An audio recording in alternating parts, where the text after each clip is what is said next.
Good day to everybody there out in TV land. This is Mike Hittner with Historic Point Basse Update, and we want to talk a little bit about what's coming up, what's happened, and I think I'll start out the show. Tom Brehmer's with me today. Good morning. Good morning. And last month we had Kenny Hartje, so it's kind of fun. Kenny was near. Tom, we picked on you, of course, because you were gone. So. That's good. That's good. I can take it. Yeah. We probably want to mention that 3 of our longtime citizens of Point Basse have passed away in the last 3 months. Dennis McLaughlin, who played Sheriff Buck. He did a number of other characters over the years, but Sheriff Buck is probably his most memorable one. At least his favorite for certain. Yeah, at least in the last few years. He played that at Historic Point Basse in the whodunits and the spirit walks and different things like that. Dennis was also on the board of directors, president for a while, so he did a good job for us over the years. Called contra dancing, did everything. I mean, Dennis was one of those that when he gets involved, it's total immersion, as we say, and so we'll miss Dennis. And next one, Al Salzman, who played Father Bonduel, our second Father Bonduel. Mm-hmm. And he passed away in January, and so we'd like to recognize Al, being on the board of directors for a number of years, being involved as Father Bonduel for probably 10 years or more. Oh, yeah. Saying our prayer, noted mostly for at our winter feast. He usually gave the grace at that meal, and like to recognize Al in his many years of service. And then we've got the most recent one is Jean Fritz, who played Anna Finley, the first school teacher at Columbia School. And really, we wouldn't have Columbia School as you see it today, folks, if it wouldn't have been for Jean. Yeah, originally, that was not the idea. Originally, it was brought in to be an interpretive center, which means that you interpret, get a little idea what you're going to see, whether somebody tells you it or you see a video, and then you go off to the other side of the creek, and Wakely Creek, and you find the settlement of Point Basse. Mm-hmm. And Jean kind of took the bull by the horns, so to speak, and she turned it into a school with really not much interpretive center there, unfortunately. Yeah. But it worked out very well. I mean, we certainly wouldn't have done it without somebody giving it a push. Tom and I, of course, and most of the people that were there had no knowledge of it. Jean, of course, started teaching in a one-room school and had that great experience and those great thoughts and love of one-room schools, and so she could carry it on real well. And so she did a great job on that. Jean was also on the board of directors and involved in many other organizations, Heart of Wisconsin Genealogical, it was a writers group with the senior group and things like that, many more things in the community. And we like to thank Jean and especially her family for all her many years of service. Arnie, her husband had passed away a few years ago, wasn't involved on a regular basis, but Arnie was painting the porch on the school and did odd jobs and cutting up firewood for us, so it was a kind of a team effort. So those 3 pioneers that have been with us for years and years, probably for 20-some years now, most of them, have passed from the scene, and hopefully there will be a new cadre, and we've been very fortunate, Tom. Yes. We just had a citizens meeting last night at the library, and 20 plus. In fact, we had to bring in extra chairs for a while there because people kept coming in, and we're very fortunate that we've got a lot of new people coming on board that like to portray citizens and taking different places and that we didn't have filled before, carpenters and different things like this that we needed filling. And so we're kind of happy with that. I think meeting went really well last night. And if you folks would like to come to any meeting, generally, I think starting probably in April, we'll be at the site at the Columbia School unless the weather's inclement or we still sitting with 2 foot of snow yet, hopefully not. But who knows? April 1st will be our next meeting. April 1st will be the first Tuesday of each month. And why we chose that day is that most of our events are like towards the end of the month or like our festival beginning of the month, so this first Tuesday is before all of those events. Mm-hmm. And usually most of the time what we're doing is prep, getting ready, who's going to be in the house, who's going to be in the school, who's going to be in the trader's cabin, so that we got people on board. If we need somebody to collect money at the gate or do that sort of thing, there's going to be somebody there. Or we were just talking about our our next big event, which will be a Wakely Sugar Bush, which is on Saturday, March 22nd from 10 to 4. One of the questions came up, what about the silver dollar pancakes in the house? Well, it seems like at this point anyway, we're a little bit, could be a little short on interpretation, so the interpreter really can't cook the pancakes and interpret both. You either have to do one or the other. Now, if you had a surplus of people, somebody that's interpreting, somebody else could help out with pancakes and then go interpret when they slow down a little bit or something. But right now we've got, I think, a couple ladies at least that would like to do some cooking, and we got at least one, maybe two people that will do interpreting. So it'll be a kind of nice division of labor. And for, I think, Tom, what I've seen, at least over the years, a lot of people start in as like, oh, I'll be okay, I can do that cooking. They don't feel quite comfortable to talk or to explain about the Wakeleys and what they did, how they came there and what they did in this home. After a little bit of immersion as cook or doing something else, then all of a sudden they start feeling a little more comfortable. So it's a way to wet your feet.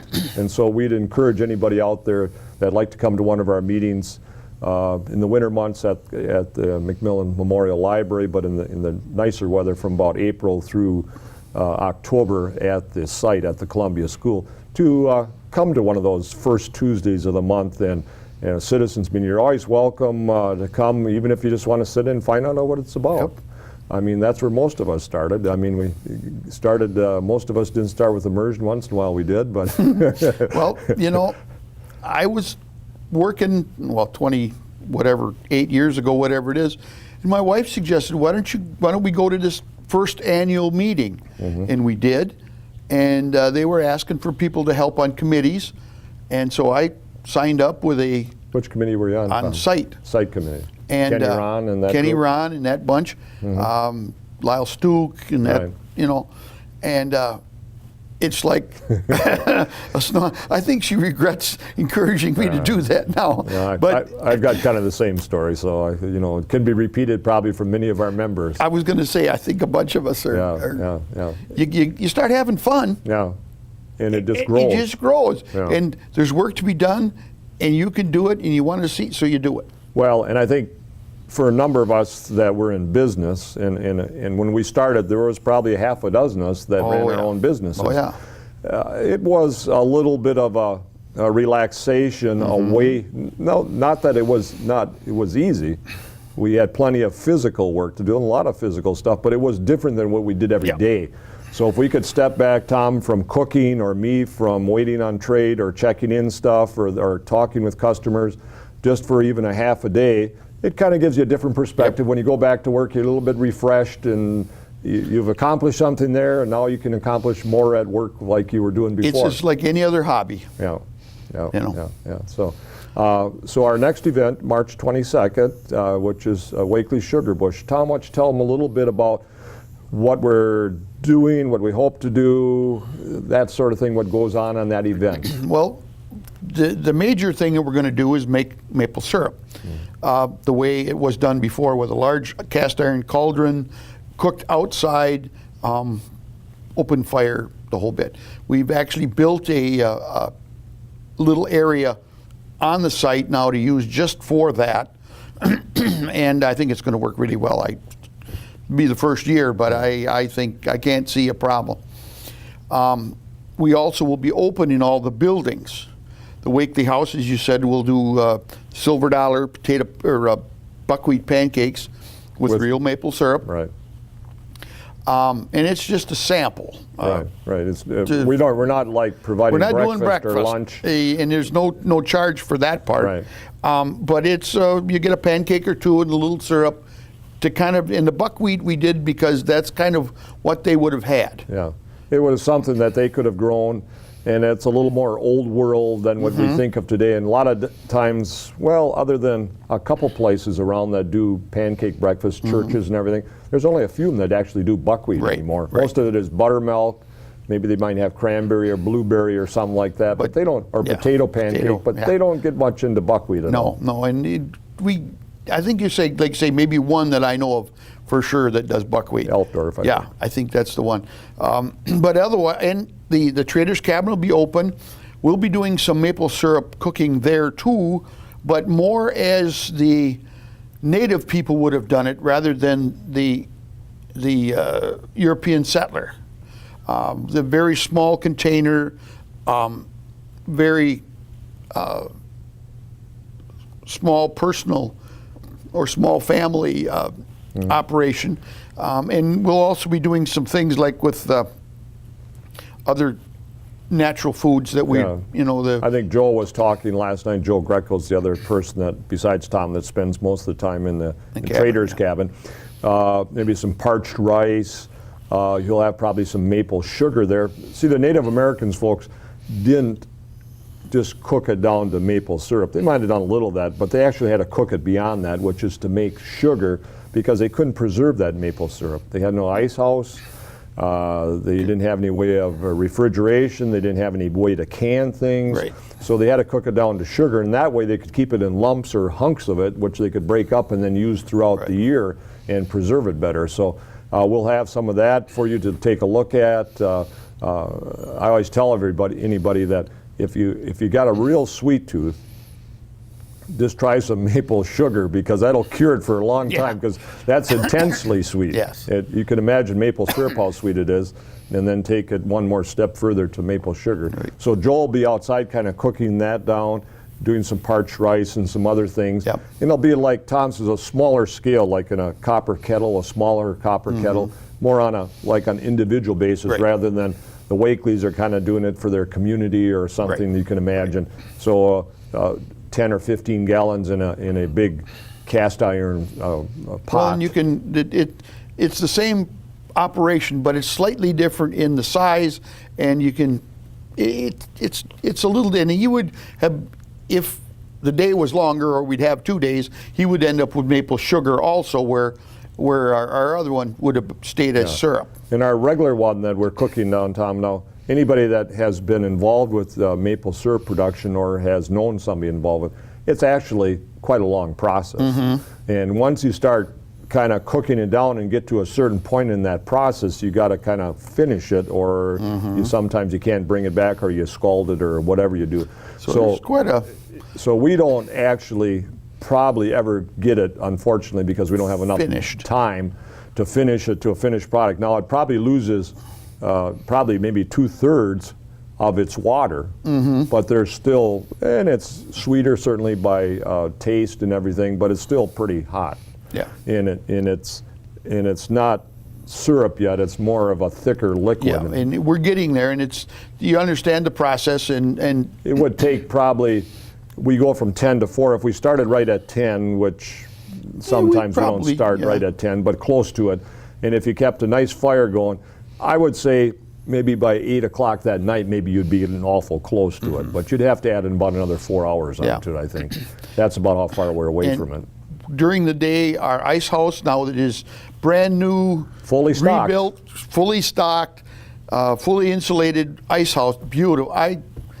When the guys decided they wanted to do that, I'm going, okay, all right. Yeah. What's wrong with the old one? Well, yeah, and I'm too much that way with a lot of things.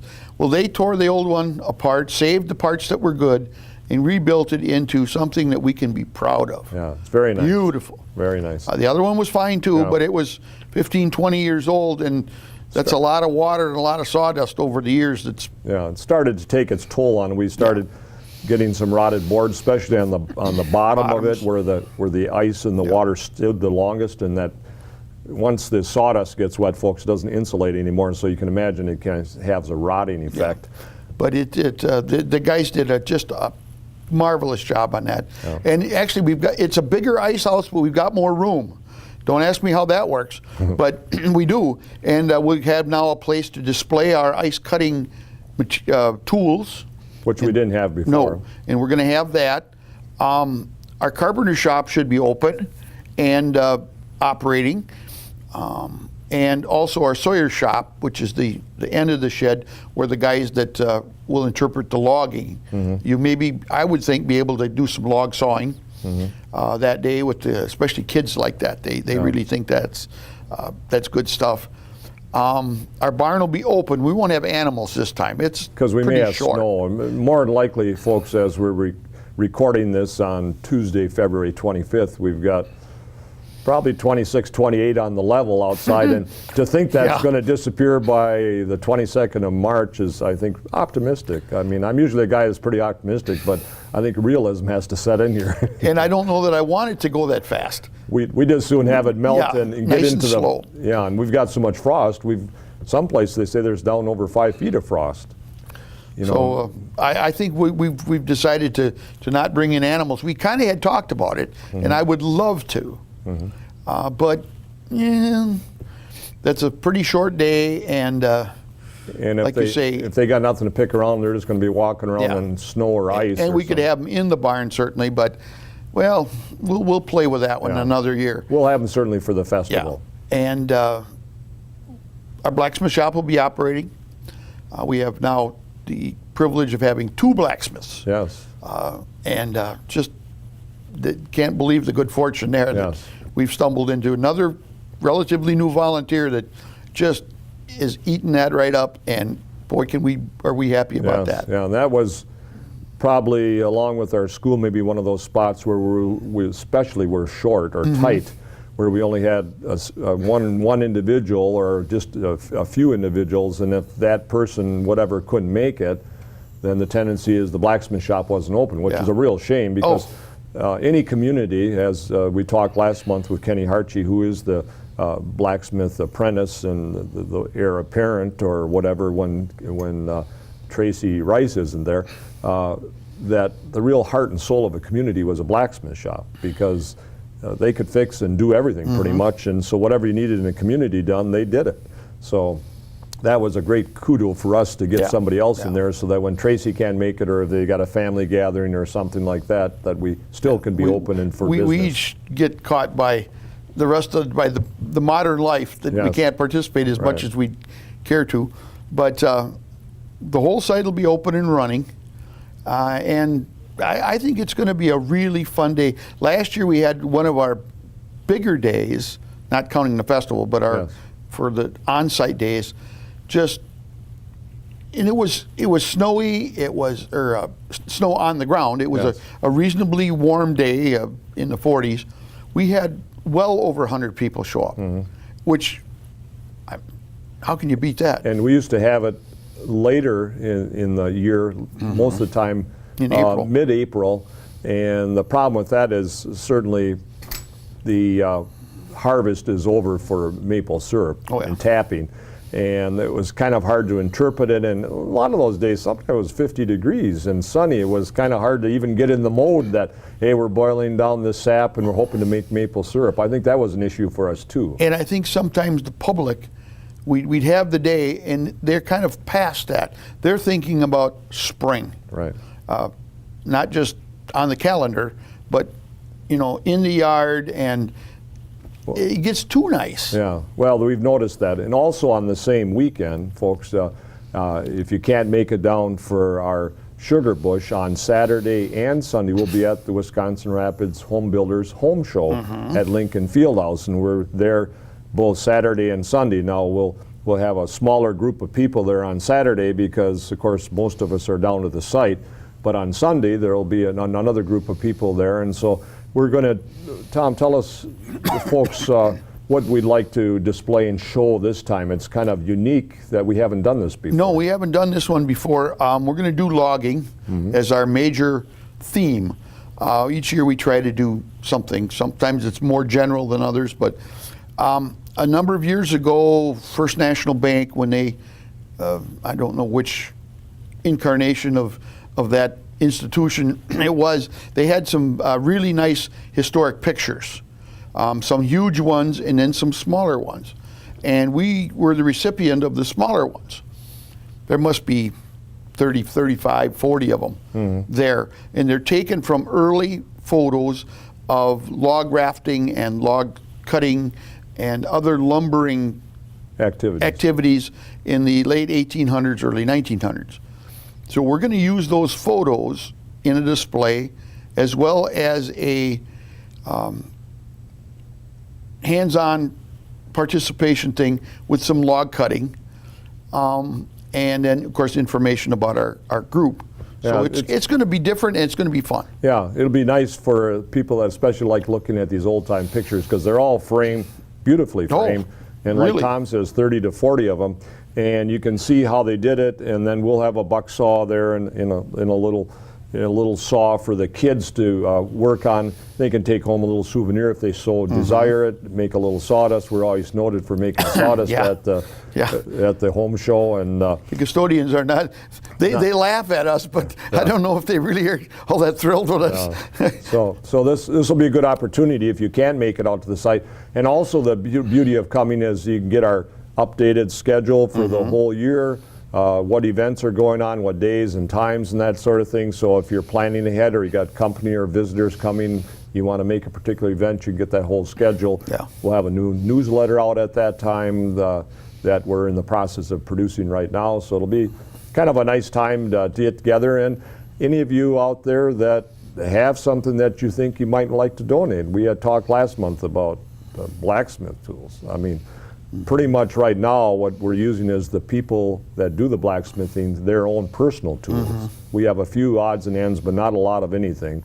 And so that's one of those areas, and there's other areas too where we could use a little, if you got grandma or grandpa's got something and you're thinking about what should we do with it, you know, at least approach us. We can always take a look, and if it doesn't work for us, we'll let you know that. We don't want to take it if we can't use it, and that sort of thing, because a number of years ago, I think Tom and I got approached about a trunk. Well, we got 2 trunks, and we don't need more than 2 trunks. We had 6 trunks at one time. We had 6 trunks at one time, and now we've got a dome trunk and we got a flat one, and then we explained the difference between the domed and the flat trunk, and how many trunks do you need is what Well, it is. that's it.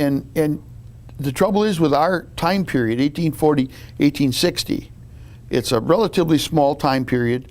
It's before the Civil War on purpose, but it also is far enough removed that there's not a lot of real antiques from that era around. So we have to settle for other things that are built the same as they were in that period. And sometimes I got this old whatever. Yeah, well, it's 1910, which is over 100 years old. It's It's an antique. But it's an antique by anybody's imagination, but it's 50 years too new. We run into this with farm equipment. Yes.